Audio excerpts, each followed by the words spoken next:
Je suis Thomas Davreux, donc je suis le directeur d'Indufed. Indufed est la fédération belge des industries du verre et du papier. Je suis économiste et forestier.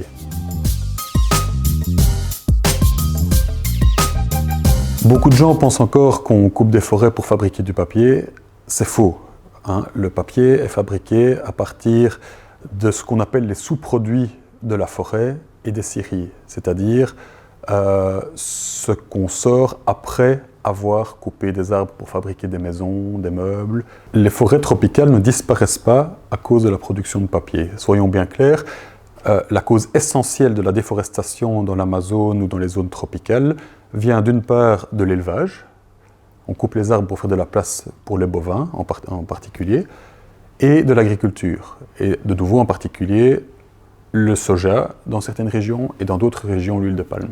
Il faut savoir aussi que certains pays ont choisi une orientation durable différente de la nôtre, c'est-à-dire que le Chili, le Brésil, l'Indonésie, des pays comme ça, ont décidé de planter des hectares de forêt, d'eucalyptus, d'acacia, exclusivement pour la production de bois pour fabriquer du papier. C'est une façon d'envisager la durabilité qui n'est pas du tout familière chez nous, mais qui permet à ces pays, en théorie en tout cas, de protéger totalement la forêt tropicale et d'avoir à côté de ça une forêt productive.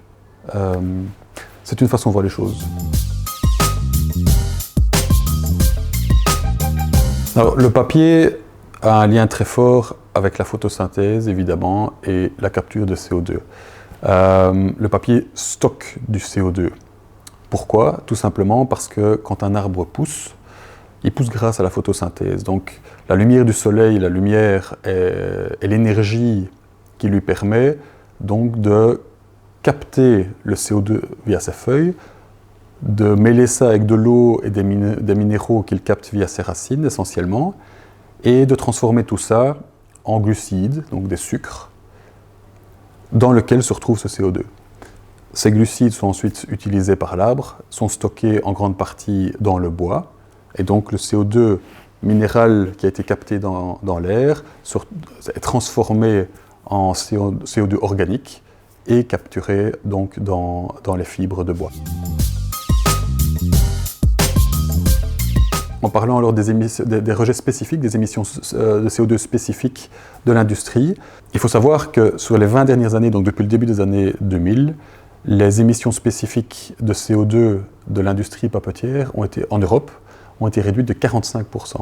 Et elles ne s'arrêtent pas là, donc c'est au niveau européen, mais on ne s'arrête pas là. Et aujourd'hui, il y a des investissements énormes qui sont mis en place, des efforts vraiment importants qui sont mis en place par toutes les usines, de la manière dont elles peuvent le faire, pour d'une part passer à des énergies vertes, donc je pense à des éoliennes, des panneaux photovoltaïques, l'usage des moindres déchets de la fabrication de papier pour en faire une source d'énergie. Ça c'est une chose, mais aussi pour être plus efficace, rendre plus efficace leur processus de production, chauffer moins là où c'est possible, mieux contrôler avec des détecteurs à tous les endroits les fuites possibles, parce qu'une usine à papier c'est quelque chose d'absolument gigantesque où on ne se promène pas en permanence. Donc maintenant on contrôle ça de mieux en mieux, savoir où il y a des déperditions de chaleur et d'énergie.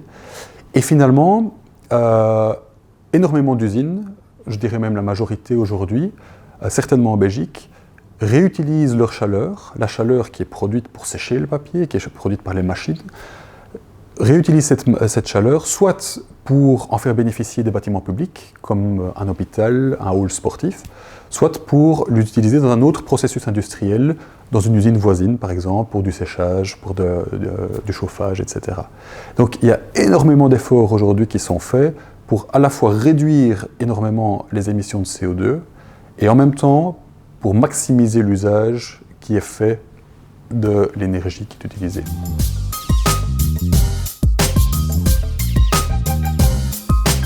Et les fibres de bois ne peuvent pas être recyclées à l'infini, mais on peut les recycler beaucoup plus longtemps et plus de fois que ce qu'on pensait jusqu'à présent. Donc un petit exemple, l'année dernière, l'université de Graz a fait une expérience en laboratoire, bien sûr, pas dans des conditions réelles, mais a recyclé 22 fois la même petite boîte en carton blanc Et après le 22e recyclage, les fibres avaient toutes toujours les mêmes propriétés, la même tenue, et fabriquaient toujours la même boîte.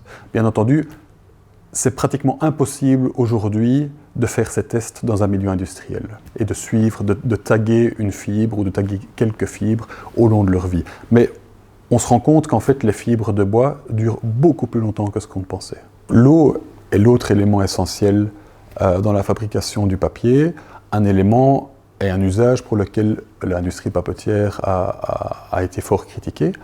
Il faut savoir que sur les 30 dernières années, l'utilisation d'eau pour la fabrication d'une tonne de papier a été réduite de 56%. Et d'autre part, et de manière encore plus fondamentale en fait, dans le cadre d'une économie circulaire, 85% en moyenne de l'eau qui est utilisée, enfin je dis 85%, c'est souvent plus, mais on va dire 85% de cette eau est purifiée, filtrée et retournée à sa source. Enfin, la source n'est pas le bon mot, parce que, mais ça n'empêche, en Belgique, on n'utilise que de l'eau de surface, donc il n'y a pas de captage de nappe phréatique, c'est vraiment de l'eau de surface, et donc 85% de cette eau est retournée. Et les 15% qui restent, ben, ils s'évaporent essentiellement, et puis il y a une petite fraction qui va rester dans la pâte ou dans le papier.